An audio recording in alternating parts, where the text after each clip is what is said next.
Nasabat ng Bureau of Customs o BOC ang aabot sa 41 million pesos na halaga ng mga iligal na droga sa Pasay City. Ayon sa Customs, itinago ang mga iligal na droga sa mga parcel, gaya ng mga bag, damit at mga laruan.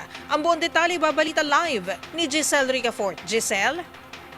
Miski nasabat yung 41 milyong piso na halaga ng iligal na droga dito sa Central Mail Exchange Center sa Pasay City. Personal na nag-inspeksyon dito si Customs Commissioner Ariel Nepomuceno na nagsabi na 39 na parcel na naglalaman ng marijuana, ecstasy, kush at shabu yung kumpiskado ng mga otoridad.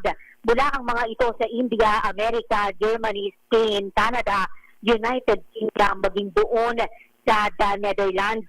Ikinuble yung illegal na droga sa mga pagkain, bag, alahas, librong pambata, gayon din sa mga laruan at mga Christmas decoration. Sinabi ni Nepomuceno na malamang peke yung pangalan ng mga consignee, pero tutukuyin pa rin nila yung mga responsable. Nakikipag-ugnayan na yung BOC sa kanila naman ng mga counterparts sa ibang bansa para malaan kung sino ang nagpadala at kung saan mismo nanggaling yung mga yan. Pakinggan natin si Bureau of Customs Commissioner Ariel Nepomuceno. Natin or nasabat, 39 parcels ng mga pinilit o split ng mga illegal drugs. 39 parcels ito, 5 dito sa 39 parcels ay ang laman ay shabu. Ang halaga nito ay hindi bababa sa 41 million pesos. Sa point naman, yung mga consignees, yung addresses nila, shippers, subalit mas malamang ito ay mga peke ng mga pangalan o fictitious names.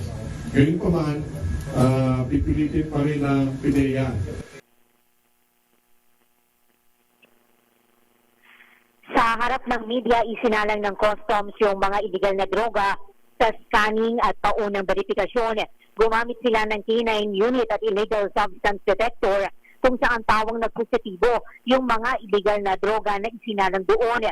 May nakikitang pattern ng BOC sa tangkang pagpapuslit ng droga, kagaya ng kung saan madalas ipinadadala o nagmumula yung mga yan.